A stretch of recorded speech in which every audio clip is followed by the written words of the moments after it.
Bonjour à tous et à toutes, bienvenue pour ce nouveau JT CGT INEOS Petro-INEOS. Aujourd'hui encore, nous allons prendre le temps de décortiquer le projet de loi El Khomri et expliquer avec vous pourquoi il faut aller manifester le 28 avril prochain. On a déjà perdu la bataille des retraites en 2010. El Khomri, ça sera pareil. En 2010, le gouvernement Sarkozy a allongé de 2 ans la durée de cotisation avant que les salariés puissent prétendre au départ à la retraite. Sur le site, vous le savez, INEOS s'est mobilisé et a même arrêté ses installations pour partir en grève. Alors, chez les postés, la mobilisation a été assez forte pour pouvoir imposer à notre direction un accord posté qui, aujourd'hui, est l'un des meilleurs de la profession et qui donne aux salariés 5 ans d'anticipation pour le départ à la retraite. Chez les journaliers, la mobilisation a été un petit peu moins importante et il est vrai que la direction en a profité pour leur donner de plein fouet cette nouvelle loi sur la durée des cotisations. En ce qui concerne le projet de loi El Khomri, ça ne fait qu'un mois et demi que la CGT et d'autres organisations syndicales mobilisent le personnel et les salariés pour combattre ce projet de loi. Ce n'est que le début et on peut se féliciter du nombre de salariés dans la rue ainsi que les étudiants qui nous aident à gonfler les cortèges et qui sont également contre ce futur projet de loi. En ce qui concerne la communication qui est faite par le gouvernement, aujourd'hui on sait qu'il est déjà revenu sur plusieurs points sur ce texte de loi et François Hollande a déclaré qu'il était prêt encore à aménager ce projet de loi. Force est de constater qu'il est en train un petit peu de revenir en arrière et que ce projet de loi reste un petit peu fragile. Donc continuons la mobilisation, continuons d'amplifier le rapport de force et continuons de convaincre les salariés et la population des côtés néfastes de ce projet de loi qui encore une fois ne répond à rien à la question du chômage en France. Qu'est-ce que je risque à aller manifester le 28 avril? Rien, absolument rien à part défendre nos droits. Aujourd'hui, la CGT, en appelant à des baisses d'allure modérées sur le site, ne met pas en péril l'outil de production. Par contre, nous essayons de montrer et de prouver au gouvernement et au patronat que les salariés sont contre ce texte de loi. La CGT ne lâchera rien. Nous sommes en train de nous organiser au niveau de toute notre profession et au niveau de toute notre fédération, voire confédération, pour préparer le monde du travail à partir sur des arrêts de grève reconductibles. Mais nous ne souhaitons pas en arriver là.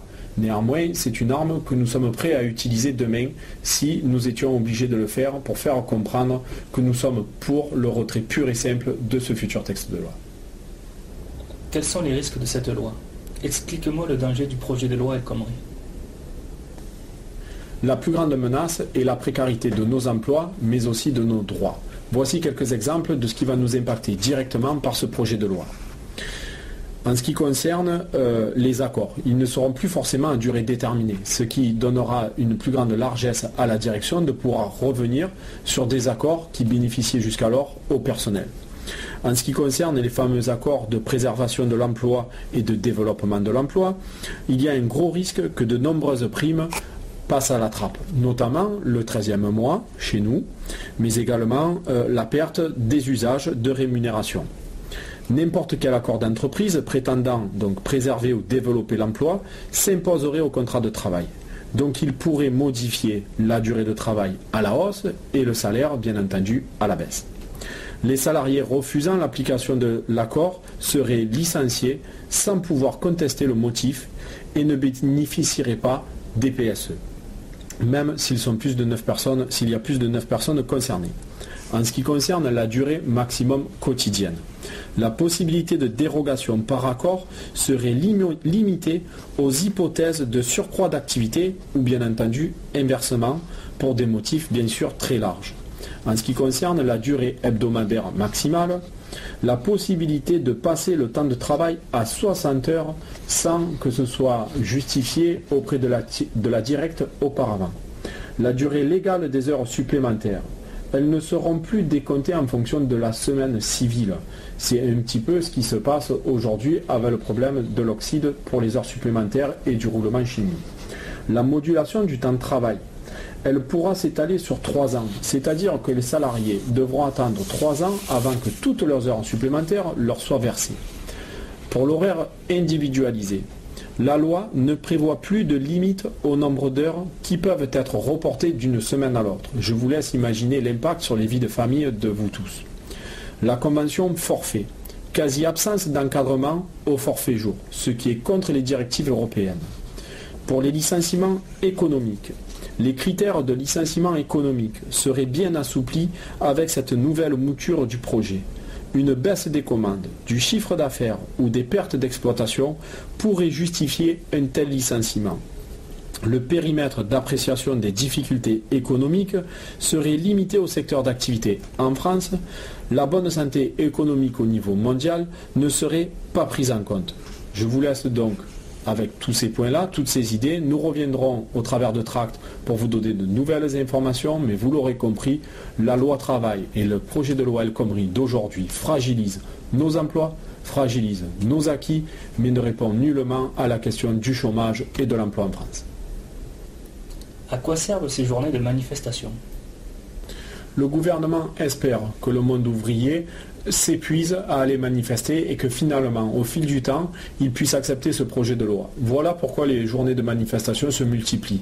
Et l'objectif est d'être toujours plus nombreux et toujours plus motivés pour aller manifester. En même temps, toutes ces journées d'action nous permettent d'aller à discuter avec les salariés, à avoir un débat d'idées le plus large possible et convaincre tout le monde, parce qu'il reste encore déjà à convaincre que ce projet de loi ne répond en rien à la question du chômage et de l'emploi.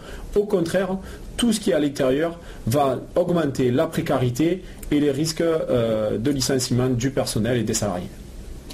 Est-ce que le gouvernement voit les travailleurs dans la rue et pourquoi ne les écoute-t-il pas?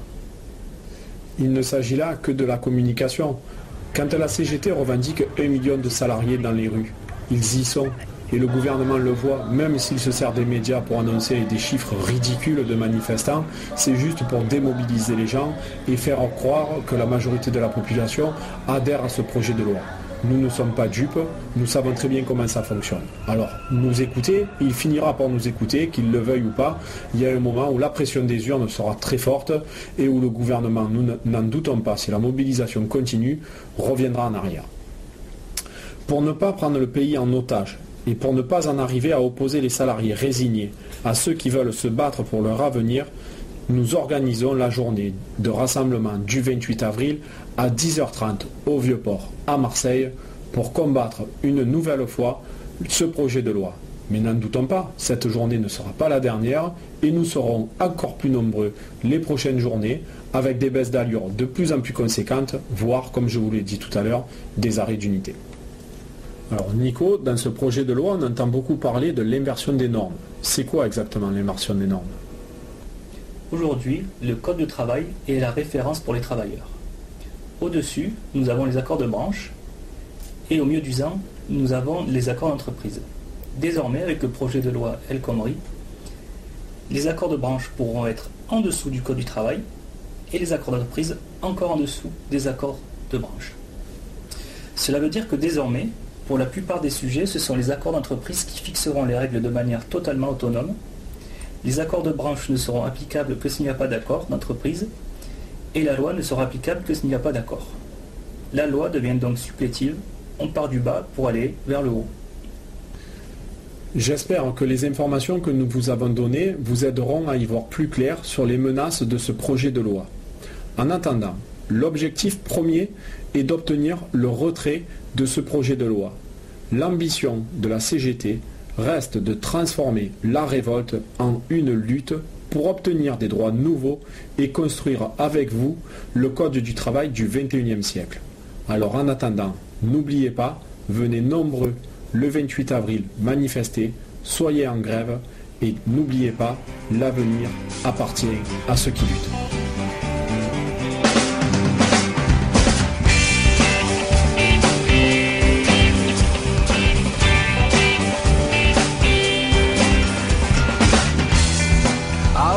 Fly away to Glasgow,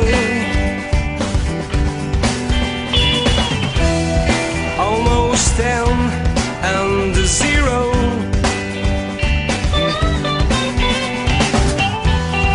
Girls in miniskirts slide on the snow. watching